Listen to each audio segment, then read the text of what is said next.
Ooltanii bultanii akkam jirtu maatii chaanalii kanaa bakka jirtan hundatti nagaan isiniif haa ta'u. Har'a immoo kan ilaallu dhukkubbii yeroo wal quunnamtii saalaa kan jedhudha. Dhukkubbii yeroo wal quunnamtii saalaa. Rakkoon kun saala lachuu mudachuu danda'a. Dhiiras dubartootas mudachuu danda'a. Haa ta'u malee harki caalu yeroo hedduu dubartoota irratti kan baay'inaan mul'atu. Dubartoonni hedduun jireenya isaanii keessatti wanti kun yeroo ta'e isaan mudateera yookaan immoo ammas isaan mudataa jira.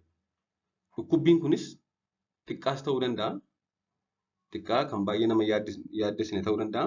Akkasumas baay'ee hamaa immoo ta'uu danda'a. Xiqqaatii hanga baay'ee cimaatti ta'uu danda'a. Akkasumas walquunnamtii saalaa yeroo raawwatanis ta'uu danda'a. Walquunnamtii saalaa boodas ta'uu danda'a. Garuu walquunnamtii saalaa wajjin wal qabata. Mee wanta kana maaltu fidaa? Mallattoo akkamii qaba? Furmaanni isaa immoo maali kan jedhu waliin ilaalla. Jalqaba maaltu fida kan jedhu haa ilaallu. Rakkoo kanaa maaltu fidaa? Sababoonni fidan eenyu fayyii? Kan jedhu ilaalle wanta kana kan fidan sababoota hedduu jiru, wantoota hedduu jiru. Wantoota kana fidanis bakka lamatti qooduu dandeenya. Rakkoo qaama saalaa wajjin wal qabatuu fi rakkoo xiinsammuu yookaan saayikooloojii wajjin wal qabatu ta'uu danda'a. Isaan keessaa kan jalqabaa walquunnamtii saalaa dura sirriitti waliin taphachuu yookaan rileeshinii qabaachuu dhabuu, jarjaranii kallattumaan gara walquunnamtii saalaatti deemuu. Poor foreplay or warm up jedhama.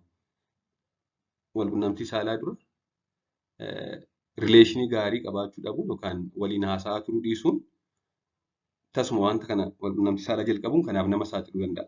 Garbiraan qaamni saalaa wal madaaluu dhabuu, qaamni saalaa kan dhiiraa yoo baay'ee guddaa ta'e kanaaf saaxiluu danda'a. Garbiraanis yeroo dheeraaf walquunnamtii saalaa gochaa turuu. Fakkeenyaaf walquunnamtii saalaa jalqabanii yeroo dheeraaf yoo turan madeessuu yookaan miidhuu danda'a. Kun immoo dhukkubbii cimaa fiduu danda'a. Qorichoota tokko tokko fakkeenyaaf qorichoota dhibee ol ka'uu dhiibbaa dhiigaa yookaan hypertensioniif kennaman, dhibee garaachaaf kan kennaman akkasumas darbee darbee umuriin raaguu keessattuu umurii waggaa 45 booda wanti kun komaniidha. Akkasumas miidhaan qaama saalaa fi naannoo sanarra jiraachuu. Kunis sababa yaala baqaqsanii yaaluu, balaa tasaa, kittaanna adda addaa. Keessumaa dubartoonni erga da'anii booda yoo tiirii qabaatan yeroo da'an sana yoo naannoon gadameessaa madaa'ee kan sirriitti hin fayyine jiraate baay'ee isaan dhukkubuu danda'a. Akkasumas dhibeewwan infekshinii garaagaraa dhukkuboota walquunnamtii saalaan daddarbanis ta'uu danda'a. Akkasumas immoo kan kana wajjinis waliin qabanne ta'uu danda'a. Infekshinii ujummoo fincaanii fa'aa ta'uu danda'a. Kanaaf saaxiluu danda'u. Kanneen biroon kan dhukkubbii yeroo walquunnamtii saalaa fidan gogiinsa qabaachuu qaama saalaa. Qaamni saalaa yoo gogaa ta'e yookaan dryness kan jedhu. Vaginal dryness kana fiduu danda'a.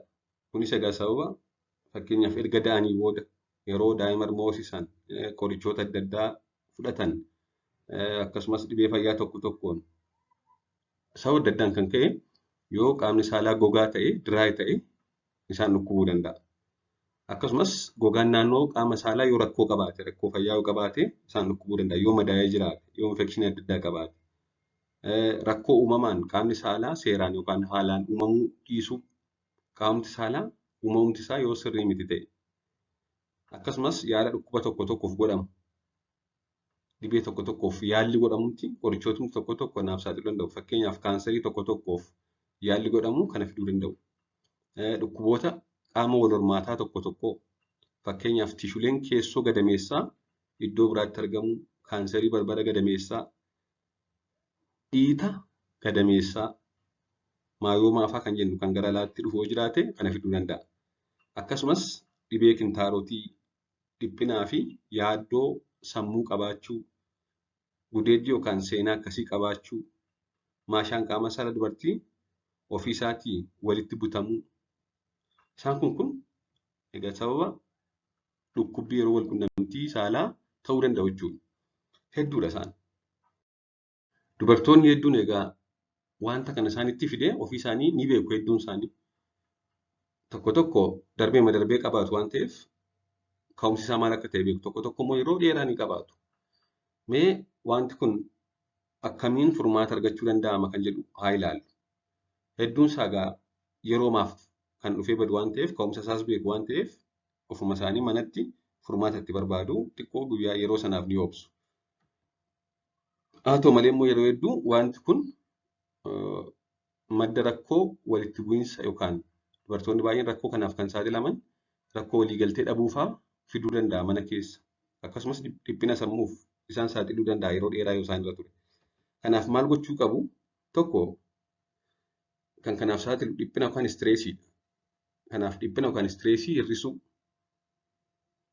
Yeroo dhiphatan akkasumas miirri dhukkubbii kana dura waan isaanitti dhaga'ameef isa yaada'anii dhiphachuu yoo ta'e hormooniin keessaan akka jeeqamu godha. Kun immoo naannoon qaama saalaa akka hin jiine yookaan akka inni baay'ee gogu gochuun daran isaan dhukkubsuu danda'a.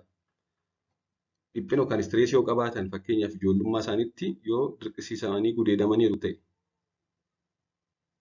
yeroo walqunnamtii saalaa gochuuf jedhan ammatti isa durii sana yaadataniitu yeroo isa durii sana yaadatan immoo ganaa na dhukkuba jedhanii yaadu. Na dhukkuba jedhanii immoo kan yaadanii hormooniin yeroo walqunnamtii saalaa gadhiifamu qaamni isaanii gadhiisuu dide qaamni saalaa isaanii ni goga. Goguun kun immoo yeroo walqunnamtii saalaa moor akka isaan dhukkubu taasisa. Kanaaf kanarraan akka yeroo hundaa sodaataa deemu jechuudha. Garbiraan yeroo walqunnamtii saalaa ariifachuu dhiisuun gocha saalqunnamtii duraa kan foreplay kan akka waliin taphachuu, walitti hiikanii qaama walii foreplay qabaachuu akkasumas miira qaama saalaa isaanii sissi'eessu dursanii yeroo waliin dabarsuu malee akkuma wal arganiin kallattiimaan gara walqunnamtii saalaa dhannaan dhukkubbii qabaachuu danda'a jechuudha. Inni garbiroon wantoota xinsammuu wajjin wal qabatan furuu yaaluu rakkoon waliigaltee dhabuu yookaan wal shakkuu yoo jiraate waliigalteen furuu. Sababni isaas fedhii isaanii waan miidhuuf dhukkubbii fiduu danda'a. Garbiraan yeroo walqunnamtii saalaa godhan kan isaan dhukkuboo ta'e kallattii adda addaa yookaan poozishinii adda addaa garaagaramuu haala isheen dhukkubsineen haala isheef mijatuun walqunnamtii raawwachuu akkasumas walqunnamtii saalaa dura bishaan xiqqoo ho'aan qaama dhiqachuu yoommoo diraay ta'e yoo qaamni saalaa gogaadha ta'e dibata qaama saalaa lallaaffisan yookaan jiisan faarmaasii yookaan mana qorichaa mariisuun fayyadamuu. Dibata hormoonii istiroojiinii of keessaa qaban jiru. Istiroojiin kireemii kan of keessaa qaban naannoo qaama saalaatti dibachuu. Inni kun egaa lubrikeet godha. Illaastisiitii isaa hin dabala. Akka inni isaan hin dhukkubne taasisa jechuudha. Lallaaffisas naannoo qaama saalaa hormoonii istiroojiinii waan of keessaa qabuuf.